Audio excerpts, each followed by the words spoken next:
عندك سيرفر تحب تلعب مع اصحابك، حابب تعمل شيء فكاهي في اصحابك المنوب، تفجرهم، تحرقهم، تعذبهم، ترفع ضغطهم. هذا الفيديو راح يعلمك افضل واروع طرق افخاخ ممكن تعملها في اصحابك في ماينكرافت. ليتس جو.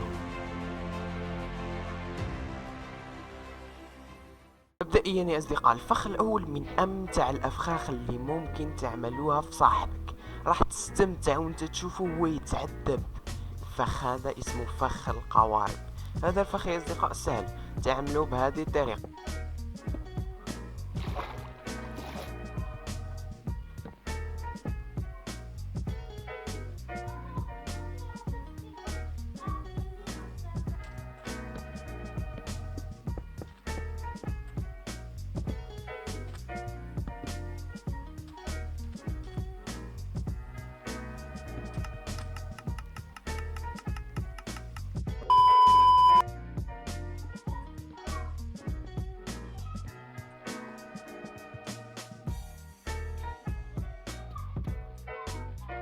طريقة سهلة يعني.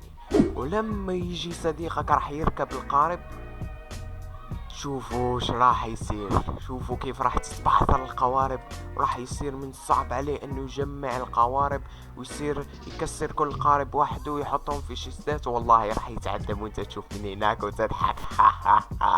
فخ ثاني يا اصدقاء لا يقل متعة عن الأول، يعني والله لا يقل متعة عن الأول، راح تتمتع فيه. لأنه هذا الفخ عشان يخرج منه لازم يقتل نفسه، ما لازم يقتل نفسه أو ينتحر عشان يخرج من هذا الفخ. فخ البامكن يا أصدقاء، هذه طريقة تعملوا.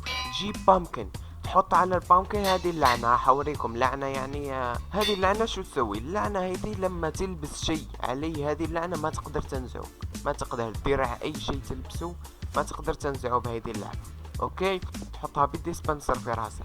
لما تحطها في راسه مثلا يكون مأفك او اي شيء ما يقدر ينزعها، ما يقدر ينزعها من راسه. لما ما يقدر ينزعها من راسه راح يتعذب عشان يلقى الطريقة دي عشان ينتحر. انت ممكن هذه افضل طريقة تخليه بها ينتحر ويموت قدامك، ويجي عندك يقول اقتلني اقتلني عشان يتهنى من هذا العذاب.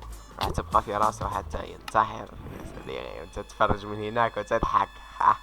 الفخ الثالث يا اصدقاء راح يعذبوا، والله راح يعذبوا ويكرهوا في ماينكرافت. انا اقول لكم ليش. هذا الفخ ينعمل بالاوبسيديان. الاوبسيديان من بين اكثر البلوكات المزعجة في ماينكرافت، خاصة لما تكسرها بايدك. تستغرق دقيقة، اكثر من دقيقة كاملة وانت عم تكسر فيها بايدك بهي الطريقة. اي انك تحوط سريره كامل بالاوبسيديان، بس تخلي بلوكتين عشان يبقى فيه. ولما يموت ويرجع للسرير راح يلاقي نفسه محوط بالاوبسيديان. هو لما يموت راح تروح كل اغراضه، يعني ما عنده حتى غرض. لما يموت ويرجع للسرير راح يلاقي كامل السرير محاط بالاوبسيديان يا اصدقاء. لما راح يلاقيه محاط بالاوبسيديان راح يتعذب، راح يتعذب عشان يخرج من هذا الاوبسيد. راح يبقى يكسر ويكسر لمدة طويلة وانت تشوف من هناك وتضحك الضحكة الشريرة.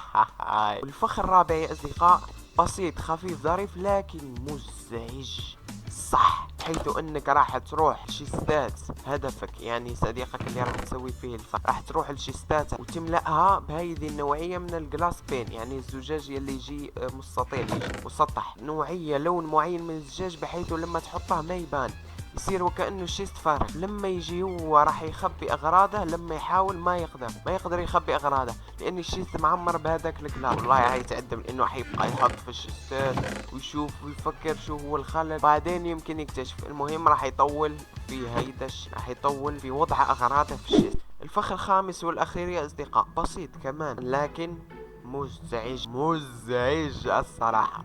يعني انك راح تروح تجيب ستاكات، لما اقول لك ستاكات كتير كتير كتير بيض، راح تجيب بزاف بيض كما نقولها، البيض تاع الدجاج، تدخل بيته وتبدا تفقس البيض، تفقس البيض حتى تملي البيت دجاج. لازم تملي البيت دجاج، ولما تملي البيت دجاج راح تخرج وتخليه مليء بالدجاج مع داك الصوت المزعج والدجاج اللي بعد. لما راح يدخل راح يشوف ذاك المنظر راح يتعذب وهو يقتل في الدجاج ويجري وراه ويتخبى له دجاج هنا وهناك ويصير وراه ويقتل فيه، وراح تعذبه وتزعجه، صح. طيب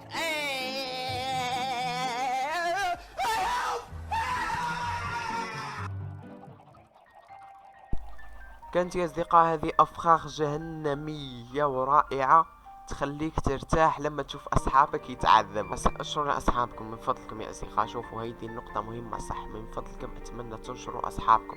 عندك صديق يلعب ماينكرافت، انشر له الفيديو، ارسل له الفيديو. هاو صديقي، هاو فيديو رائع ماينكرافتي أفخاخ نطبقها على بعضنا لما نفتح سيرفر أنا وأنت. شوف الفيديو راح يعجبك. مثلا فيديو المعلومات، شوف يا صديقي فيديو معلومات ماينكرافت. شوف يا صديقي سيرفر ماينكرافتي رائع، افتتحوا الأصحاب نتفرجوا عشان نتعلم امور ونطور نفسنا في السيرفرات. المهم من فضلكم انشروا لاصحابكم. في التعليقات اعطوني يعني انشر هذا الفيديو اصحابك عشان تتعاونوا انت وصديقك لا تطبقوا هذه الافخاخ في صديقكم الثالث. واعطوني في التعليقات فيديوهات اخرى ممكن تريدون مني اني اصور عليها او سلاسل اصور لكم عليها. شكرا من القلب على وقتك الثمين الذي لا يقدر بثمن. والسلام عليكم ورحمة الله وبركاته.